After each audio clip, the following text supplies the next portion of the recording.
Mwiriwe mwese, good evening to those watching us.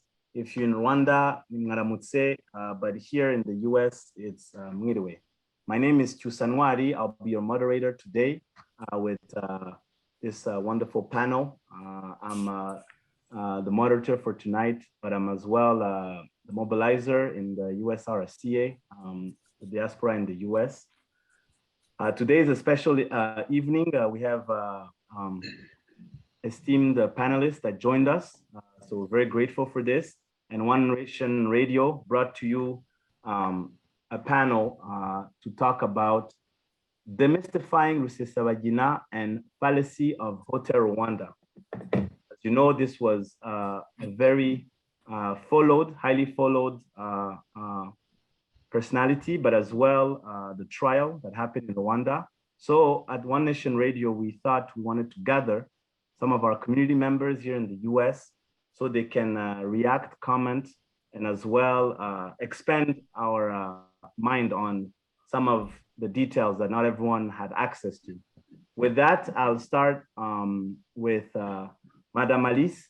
If you can just basically tell us about what you do in the US and how long you've been involved with the Rwandan community, and anything else you want our attentive audience to know about you. Thank you.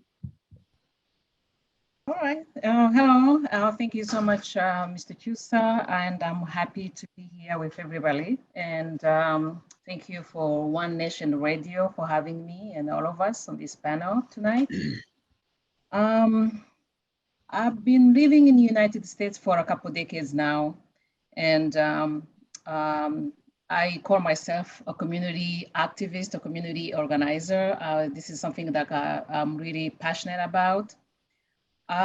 When I arrived in the United States back in 2004 and 2005, I helped found a culture group called the Bergwa, so we can teach our children. I'm a mom of 4 kids.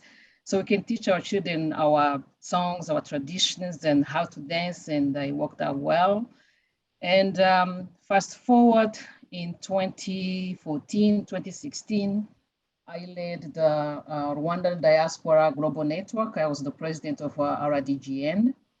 So what I do in my community is everyday things that any Rwandan, any patriotic Rwandan does. You care about your country, you promote your country. Personally, I made a commitment to myself.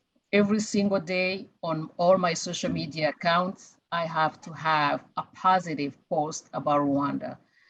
This is something I decided long ago to channel my energy in promoting Rwanda's positive image instead of maybe spending more time fighting those who negatively represent or represent Rwanda. So that's what I do mostly these days. My kids are grown. They are the ones running the community. And another commitment that I have to myself is to support our young people, our young generation. That's all I can say. Thank you very much, Madame Alice. Professor, bienvenue.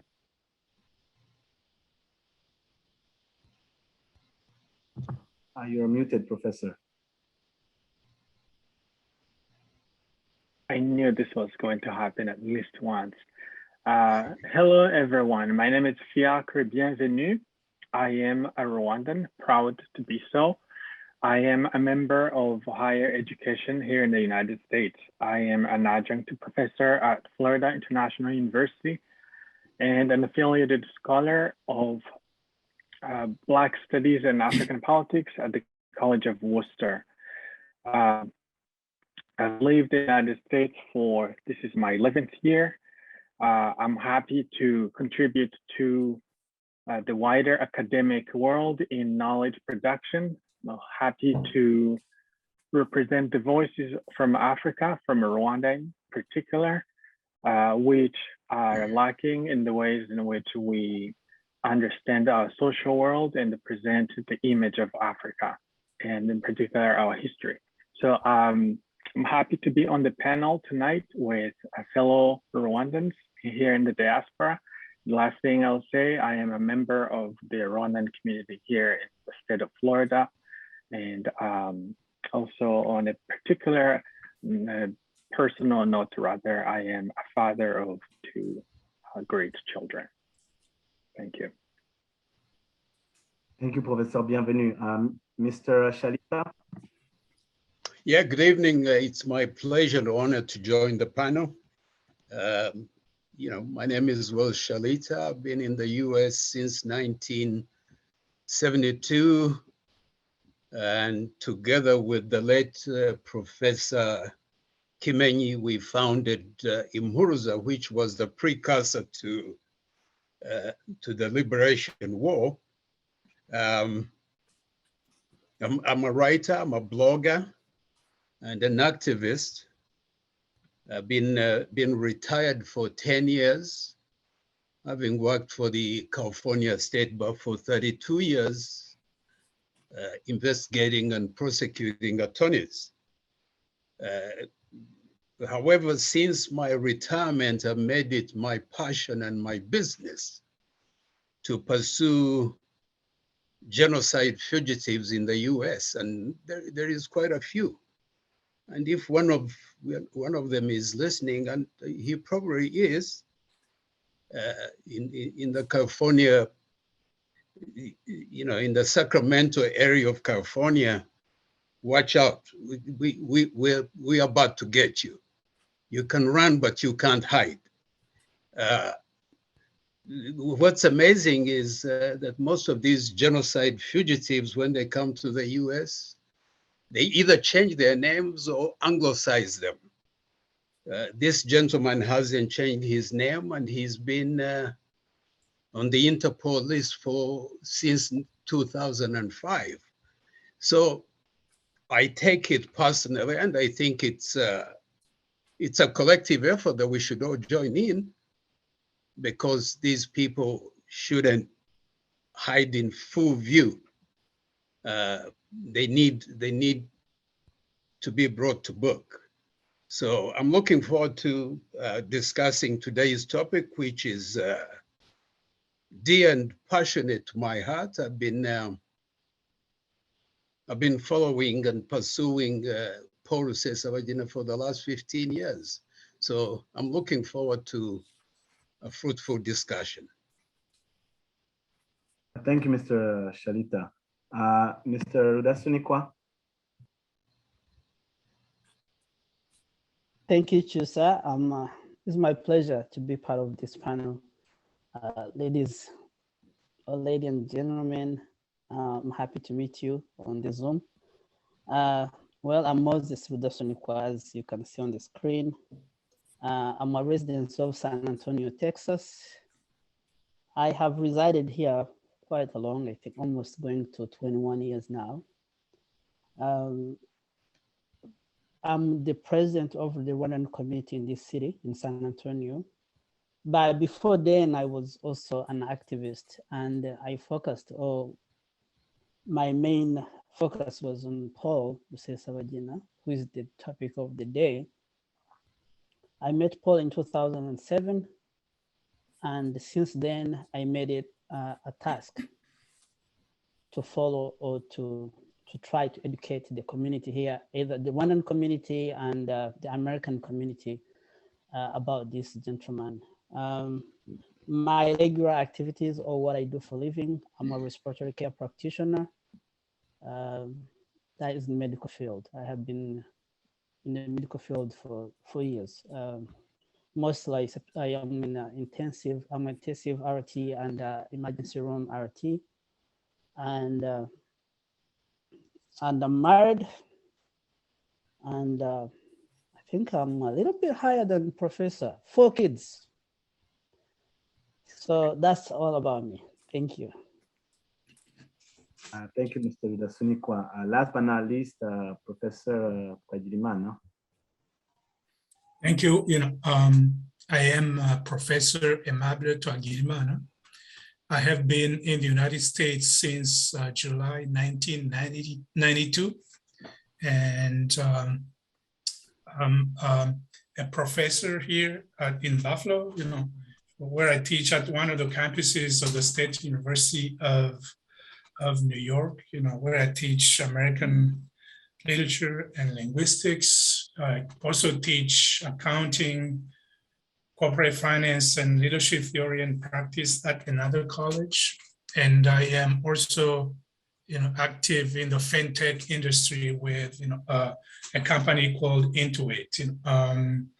I was the founding president of the Rwandan community abroad in Buffalo, New York in 2013. Shortly after that, I was a commissioner of knowledge and skill transfer at the national level, at the USRCA, and then president of the same organization from 2016 and to 2019. And I continue to be active in the Rwandan diaspora in various aspects. Speaking of knowledge and skills transfer, I have been actually active in going back to Rwanda to teach, which I was doing regularly before the pandemic. One of the things I tried to do after 1994 was to invest myself in getting the story of the genocide against the Tutsi in Rwanda known to my immediate community, the university where I teach, but also in the city of Buffalo and its surrounding. And I followed the case of Rusesabagina since he started to basically present himself without saying so as a genocide denier. And a few years ago, actually, I wrote an article in the New Times about that when he visited a college in the Western New York area. We tried to stop that, but unfortunately it didn't work. But now people who didn't want to stop that event know that they should have stopped that event. I have published on Rwanda, but maybe that's for another occasion for the interest of time. Thank you, Professor. That was a great kind of brief overview of the panelists. As you see, we have really a wide array of backgrounds, and that's going to be a plus, I believe, for this conversation. So the first question I had for all of us is just to contextualize. December 2004, I remember I was in middle school, but when the Hotel Rwanda movie came out, if some of you that were already in the US, some of you that knew even of what had really happened, what was the reaction in your respective Rwandan community, but foremost in those living around us, which are the non-Rwandans? And I asked this question because I remember being in middle school, I was in Rwanda, and suddenly a lot of my classmates asked me a lot of questions. Like, I saw this movie, was it true? Where were you? Like, basically a lot of people bombarding you with a lot of questions. So just interested in your reaction on 2004 December when the movie came out. Take us through time a little bit. So I'll have, I think Madame Alice was the first person to speak. So please, Madame Alice. Well, thank you. Thank you, Mr. Chiusa, for the honor. When this man's movie, allegedly based on true story, came out, as you can imagine, especially our non-Rwandan people, friends, everybody was curious to know. The movie, the way, like as you all know, was it's a Hollywood-made movie. It's a Hollywood film. So, which when you say Hollywood, it's something that any American person can relate to, can be attracted to. It had been 10 years after the genocide, the 1994 genocide against the Tutsi. So as you can imagine, there was a lot of inquisitive questions, a lot of curiosity. With the Rwandan people, we knew the movie was first launched in Kigali, in Rwanda. We kind of felt it was okay because, if they dared to go to Kigali and present a movie, and we knew that many of our leaders attended the launching of the movie. So it was interesting. So one of a kind, the first time ever, there was a movie about the genocide against the Tutsi. And at first, everything seemed to be okay. Everything seemed to be fine, but it didn't last long. It didn't last long until the so-called hero starts showing his true colors. So he's a Hollywood fabricated hero, fabricated star. And very soon, very quickly, it appeared that he had other intentions. And even actually the people who sponsored the movie looked like they had other motives behind making the movie. It was just not a movie to explain what happened in Rwanda. There were it was politically motivated. There was a reason why they did that movie, and they thought they could use it to achieve their own political, motives. For the non-Rwandan community, even as of today, unfortunately, it's one of the most watched movie about the genocide against the Tutsi in Rwanda. We've had other movies such as, the one about April, sometimes in April. Sometimes in April. But somehow this guy, Rusesabagina, had a machinery, people like a production, people working with him. They've managed to go around many high education institutions, schools, high schools. Almost every single high school library in the United States has that CD, that DVD, that movie. Whenever they want to learn about the genocide in Rwanda, that's the movie they show. Of course, you intervene, you explain, you offer the suggestions, but still, the Hotel Rwanda movie hit hard because people were waiting, people were curious, people were thirsty to know what happened. Of course, we all got bombarded by questions. Were you there? What happened? Is it true? American people, at that time, were still thinking that there was still a genocide, there was still a war, there were still killings going on. So we did explain, we did try to explain as much as we could. But again, it was a movie, and very soon, very fast, very quick, we all came to realize what it was all about.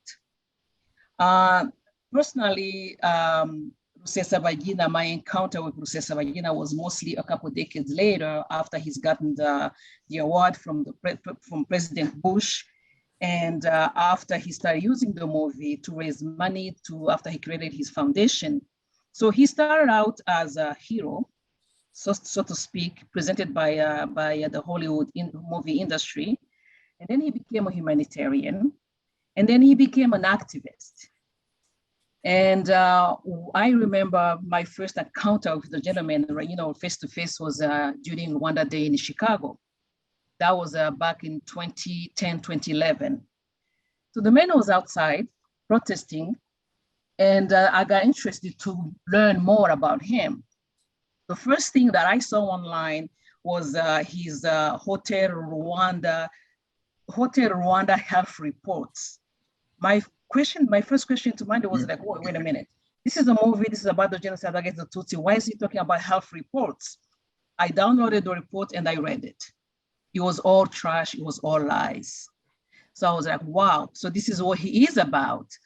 So he kind of took examples at that time that health measures that were implemented to protect Rwandans, and each and every one of them, every single of those steps and decisions that the government made, trashed them to show how bad the leadership was in Rwanda. So I immediately start following him. I set up alerts on my own accounts. I can follow him anytime he would have a talk or a discussion or presentation or fundraising. I'll be following, I'll be there. I managed to get into some of those events and to listen to him. So that's what I could say, probably, so to let others say something about the first question before we move to the next one. Thank you, Madam Alice. I was wondering to Mr. Shalita, who has been in the US since the 70s, you as well, what's the story? What's maybe first interaction? Have you crossed paths with Mr. Rusesabagina? tell us a little bit about your experience interacting with the myth being created to culminating to his trial in last month. Well, I had a chance to attend the preview of the movie, which was the first time it was shown in the U.S., and this was in San Francisco. I had my doubts about what I saw, but then I had a chance to talk to the director, Terry George, and I said, "Sir, how much research have you done about this? How much do you know about this man, Paul Rusesabagina?" And I have no reason to doubt his intentions. He said, "This is neither a documentary or a true story. It is a fictitious account of what happened in Rwanda in 1994. So I take him on his word. But I think when Rusesabagina saw a chance to make money, he ran away with it. I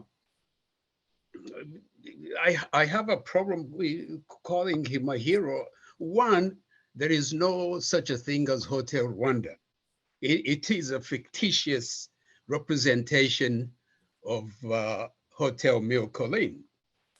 Because the dictionary definition of a hero is a person who is admired or idealized, a man of courage. Rusesabagina is neither of those things. So did Hotel Rwanda achieve its objective? Yes. Why are movies made in Hollywood? To make money. Yeah. But there was a side benefit to that. It let the world know what had happened in Rwanda. It showed in visual terms the genocide against Tutsi. In that regard, the movie was a success. But as far as creating a hero, no. Rusesabagina is neither a hero. We should call a spade a spade.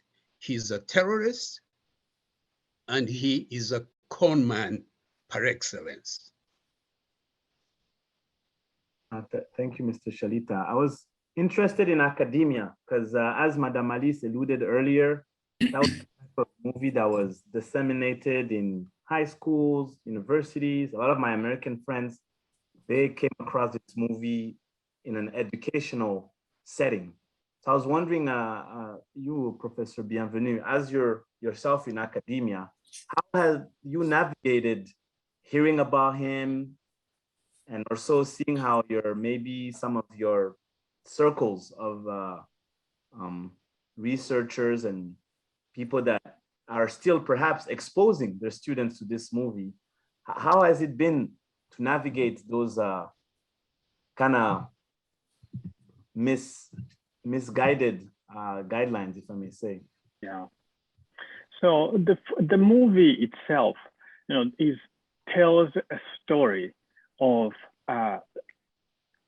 another big history, and that's really where the contradictions are arising, because it purports to account for a whole history of Rwanda into one movie. So there are two ways to look at this movie as we reflect really on its devastating effects, and also in academia. What sense do we make of this whole movie and the effects it has created on the people of Rwanda? It purports to be narrating about, but also here abroad, where it propagates the whole story about what is really happening in Rwanda. So on substance, let's look at the content of the film itself. I was still in Rwanda in 2004 when it came out. Obviously, really, not to my surprise, it's not a known film in Rwanda. Nobody really is invested into the movie. There's way more actions and movies and ways of representing the genocide against the Tutsi that exist and have more meaningful substance that you can learn from as opposed to the movie itself. But it's really not until I came to the United States that I realized how this movie was calling for my attention. I began taking interest in understanding the effect that this movie had created on portraying Rwanda and really stealing away the story of people of Rwanda and the victims, the survivors it claims to be speaking about. So let's look at the substance first. What is it? The movie itself, I do not like it.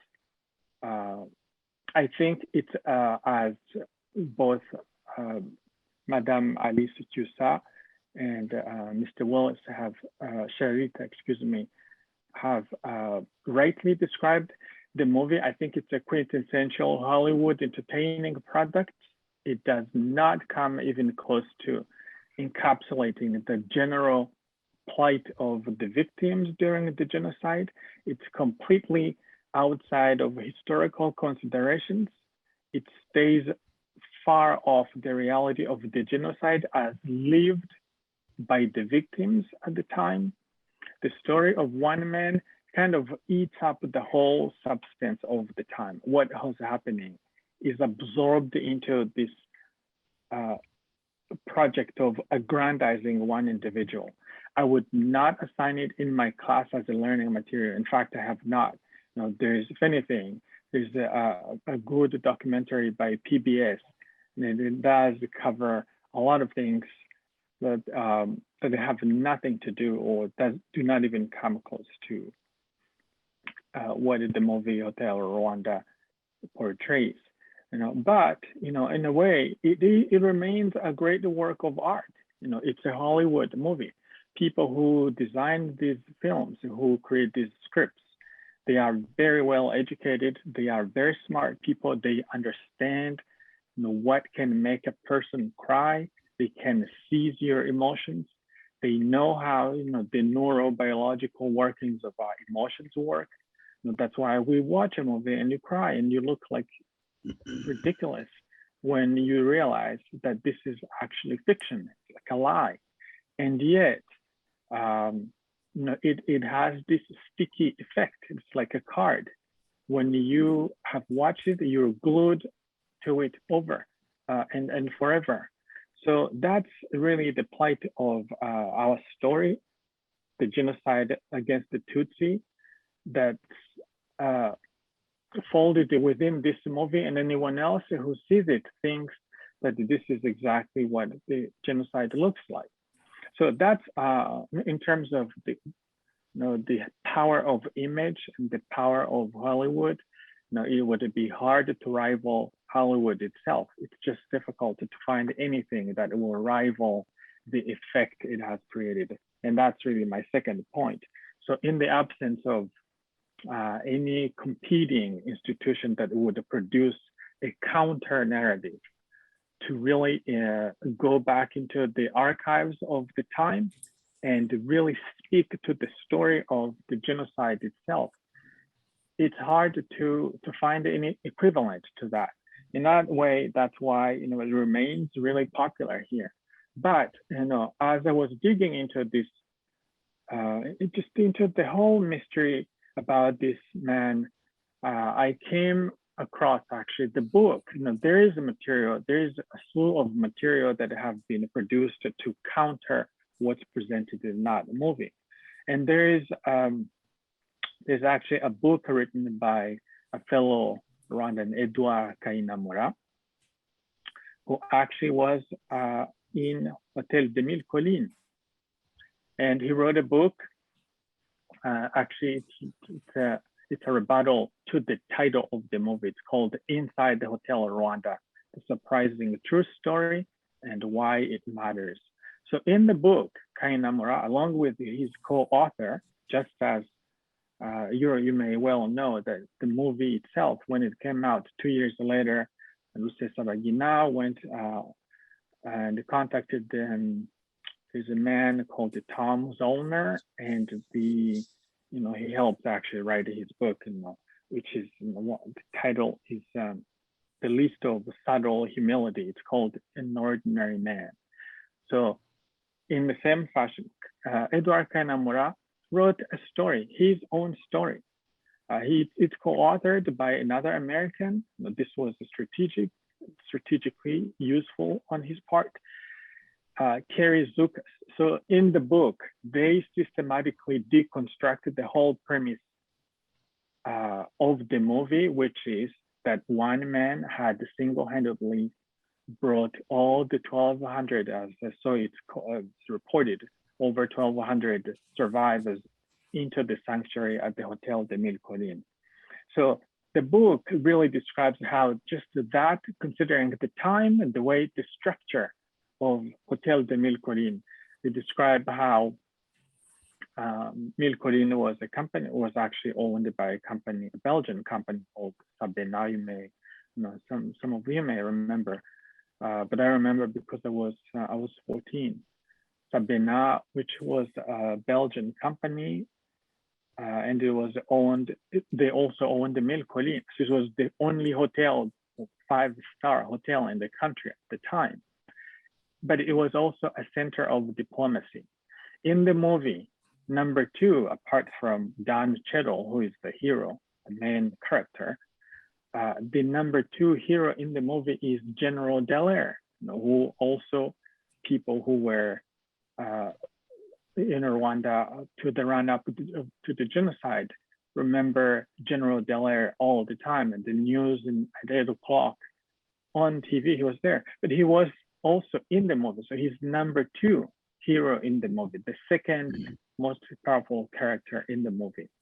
So a guy called Terry George, Mr. Shalita has had the chance to meet him, along with another guy called, I think it's Kier Pedersen, who's also American, accepted to be a co-author of the script, which produced the movie itself. They traveled to Rwanda when they heard that somehow some people had survived in the hotel, went to Rwanda. When they were there, they asked, then they were sent to Belgium, and they went to Sabena, the boss of Hotel de Mille Collines. And so some Belgians who were in the hierarchy structure of this company led them to a guy called Paul Rusesabagina, who happened to be the assistant manager at the hotel at the time. Mr. Rusesabagina was a cab driver in Brussels.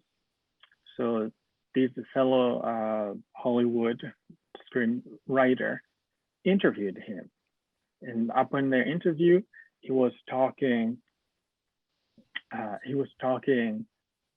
in the we did this. That's what the book says, the book of Kainamura, really describing how the whole process that came to give him fame and propelled him to prominence came to be a false, actually fudged the fact. It created a legend, but it was purely fiction. In the movie, in the book, they also talk about how nobody among those 1,200,000 people he claims he saved, none of them was given to them, apart from 3 or 4 names. That's what the book says, 3 or 4 names of all the 1,200,000 witnesses. And of those, the name of Rusesabagina is on the list. So there's more we can come back to, but when I heard of this and when I run into anyone who says, oh, you're from Rwanda and everything, the first thing they say, oh, I've watched Hotel Rwanda. So it has become kind of the go-to, the byword, the reference for anything that's out there to describe the genocide against the Tutsi and to describe the people of Rwanda in general, to describe everything. And then that there was once upon a time a hero in that unfolding of the genocide who saved people in Rwanda. So I will end here for now. And thank you. So thank you, Professor. Bienvenue. I was going to turn to the fellow Texan-based Rwandan, Mr. Rudasunikwa. You alluded earlier that I think you had crossed paths with him, and from there you decided that's going to be one of my goals, is to take this person to justice. Can you share a little bit more of when you met him, the how come, and when you started some of your activism in bringing him forward to justice? Thank you, Chisa. Like the first question, or everybody has narrated or explained very well. The name Paul Rusesabagina came to my understanding, or I came to know that name after the movie. I didn't know the gentleman, if I'll call him a gentleman. So in 2004, I was a college student, and I was invited by my professor. And I want to talk a little bit about about the question. I think what was in America at the time was the guiltiness to feel like we didn't do anything about the genocide in Rwanda, to those who understood what happened in Rwanda, who came to know what exactly happened. So the professor, he invited me to go watch a movie. He said, hey, there is a movie about your country. Can you come and we watch the movie and join me and my wife? So we went to the movie theater, and was my first time to hear the name. I didn't even know there was a movie about Rwanda. So again, I want to emphasize, at the moment, there was that atmosphere in America where I think the United States government and the American people felt, hey, we didn't do anything. At least this movie is kind of, serving the purpose, is helping us understand, or we should rally behind this man, so-called the hero. They wanted something to cling on. And, but like Willie said, the man took that opportunity and he ran with it.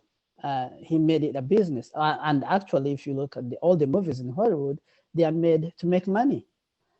So in 2007, I had an opportunity now. So this was 2004, I watched a movie. 2007, I had an opportunity to be invited to something called World Affairs Association. World Affairs is an organization that is here in San Antonio, and they invite people from all over, from walks of life. So, and I was invited, and I was told, hey, the main speaker is Paul Rusesabagina. I was like, wow, the man in the movie? So it was my first encounter with him. I didn't know what to expect from the man.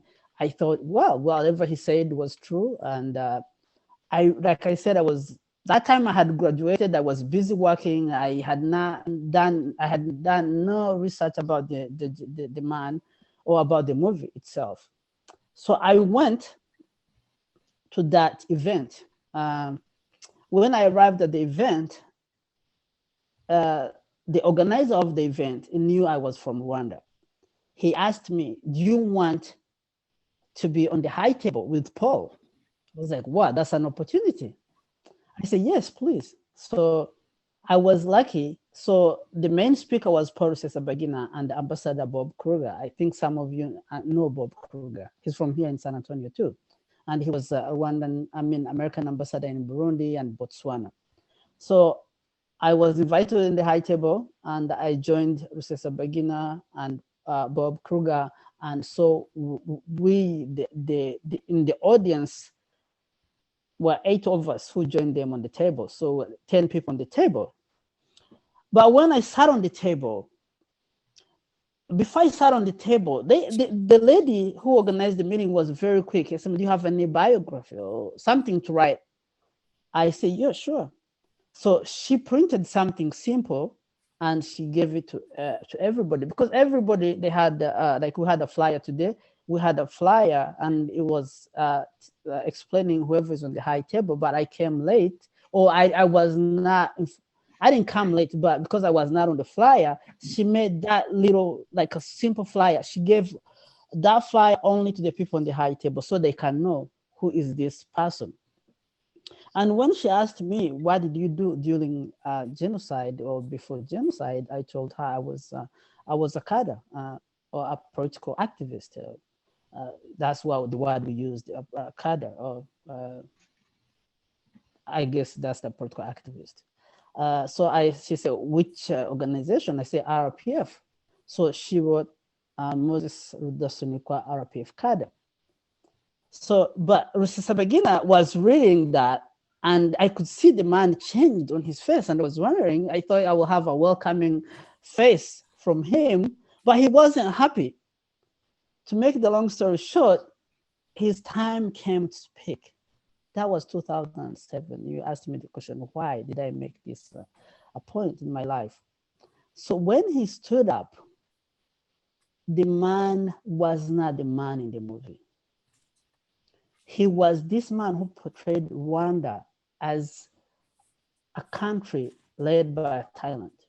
He portrayed RPF or RPA army at the time, which is now Rwanda Defense Forces, as a force that killed women and children. I remember that example. He said in Kibeho, the RPA forces used helicopters and they bombarded Kibeho, killing women and children.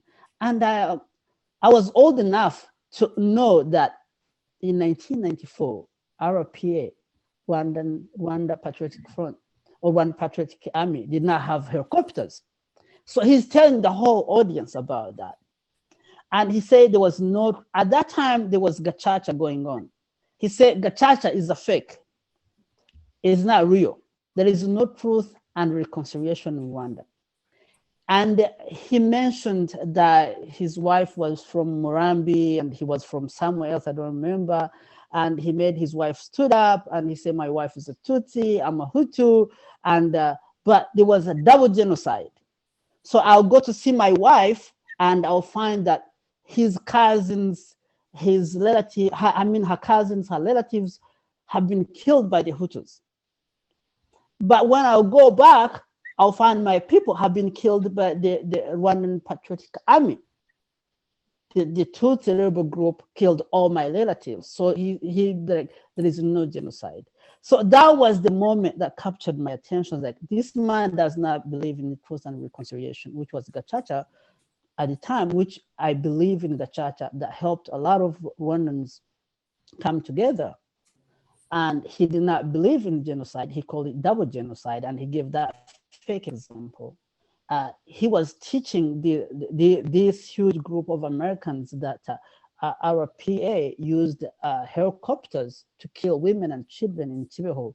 So that was the sparking moment for me. I remember when I left that evening, I called the embassy, our embassy in Washington, and I talked to a gentleman called Dusabe. He was the counselor there.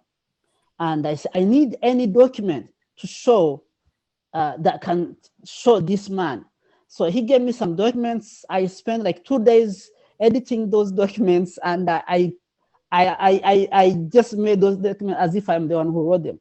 So I signed those documents and I took them to Texas Public Radio to protest there. I wanted to speak, and they said, no, we cannot, we don't have time.